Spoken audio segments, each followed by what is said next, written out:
For over 40 years, I've been mesmerized by the sound of electric guitar. All the great bands, the guitar gods, the goddesses, and for almost as long as I've listened to music, I played guitar and chased that sound, that feel, that thing when everything just clicks and you're like, yes, that's it. The search is over, I have arrived. It was in the autumn 2023. We were having a coffee break with my team and started talking about pickups. Soon enough, we realized we were all quite interested in the idea of learning a new skill. Bored guitar makers looking for a new challenge. Thoroughly seasoned after a long and winding R&D of the humbucker pickup. The time felt right in many ways. I called an old friend, a retired luthier, Veijo Rautia, and asked, could you teach us to make pickups? I've always played guitars with humbucker pickups, and I know a humbucker can have this presence, this articulation, air to it, like the single coil pickup has, and a certain balance or ease in the feel when hitting the notes. I know it exists because I've played such guitars.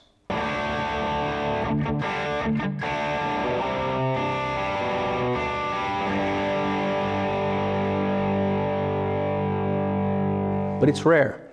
Yeah, I think it is the mythical 1959 PAF thing. Those are the most sought after and probably the most diligently reverse engineered electric guitar pickups ever. For a reason. But then there's that one thing I don't like about the vintage PAF or the vintage correct interpretations of them. See, even the best replicas, just like the original PAFs, they can be unpredictable. Now, this might be a total non-issue for many players, but those of us who like to play through a real amplifier plugged into an actual speaker cabinet and crank it loud. The microphonics, uncontrollable feedback, squealing is something that can be a really nasty problem. And this issue or feature, it is simply how pickups were made back in the day. When the amps got bigger, the volumes got louder, overdrive and all, that's when the microphonics of pickups started to become a real problem. That annoying squeal when opening the volume. And so wax potting came to rescue. Potting means that the pickup is sunken into melted wax and the parts, including the coils, become saturated with wax.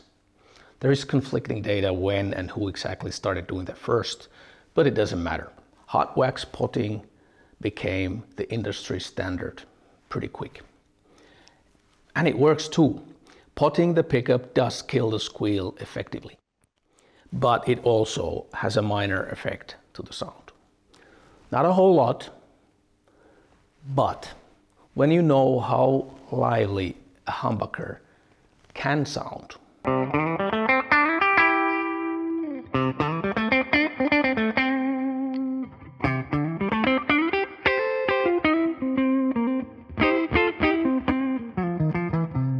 so we kept going. We started with a common mixture of beeswax and paraffin, the works, and the result was, well, maybe predictable. The pickup still sounded great, but that special little something, that air, the articulation of the high notes, it was not the same. So we grinded on, we experimented with different waxes, with epoxy, even super glue like Alembic used to do. We tried preheating the pickup in an oven and then a quick dip to the hot wax. But the result was always more or less the same. At this point I called my dear friend Lassi Ukkonen. Remember the guy? Our humbucker wizard. I unloaded my frustration on him and Lassi started explaining patiently. A change in the sound is inevitable. See, when a coil is unpotted, the wires in the coil can move ever so slightly. Once you replace the air with wax or anything else for that matter, you not only stop that micro movement, but you also change the coil's inductance. Air has a different insulation value than wax or anything you put in there. Well, Lassi knows I'm not the biggest fan of reverse engineering, the process of replicating what others have done. I'm interested in the sound, period. I find it limiting to search for the answer from copying mechanically, the whole cloning thing. The world doesn't need another set of PAF replicas from us, I think. And I don't mean it disrespectfully. There are others who master the vintage correct method and do it better than we ever could, because it's their calling. So hats off to them. So a disclaimer, our pickups are not vintage correct, this or that, not PAF or otherwise. Let's just focus on the sound. So we wanted to both eat the cake and keep the cake. We wanted that airy sound, but not the squeal. So I pressed on asking Lassi, is that it? There's no other way than to choose between the two? And he goes, If you would find a more precise way to control how the coil is solidified, if you could freeze certain segments of the coil while leaving other segments untouched, it would require a whole different approach to the winding process probably, because you'd have to do this while winding, not afterwards like the potting is done. Lassi had a theory. Remember, this guy sees the world as mathematical code, like Neo from Matrix. He figured if we would invest our time and grind through whatever trial and error needed, who knows, we might find a way. For understandable reasons, this is the point from where on I can't share every detail with you. I'm forced to leave out the part that perhaps another pickup maker would find the most interesting, but you, a guitar player, you will know all that matters. So after another 3 months of trial and error, we finally cracked the code. We found a way to control the microphonic behavior of the pickup with precision while preserving every nuance of the natural sound, exactly as it is unpotted. A method that allows us to stabilize different sections of the coil during the winding process.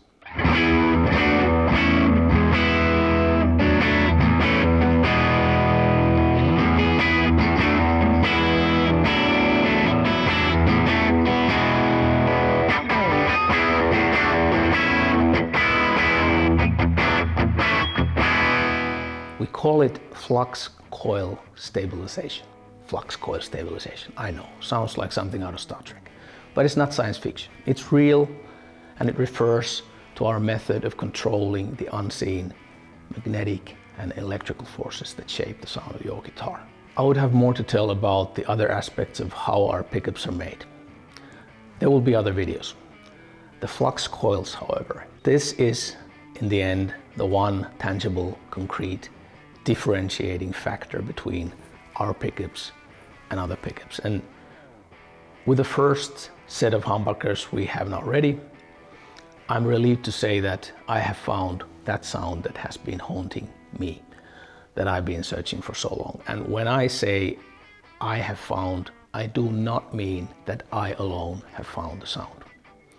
Totally a team effort. Emma, Jyrki, Tommy and I learning from each other, sometimes one step forward, 2 steps back, but with Sisu slowly but surely moving forward.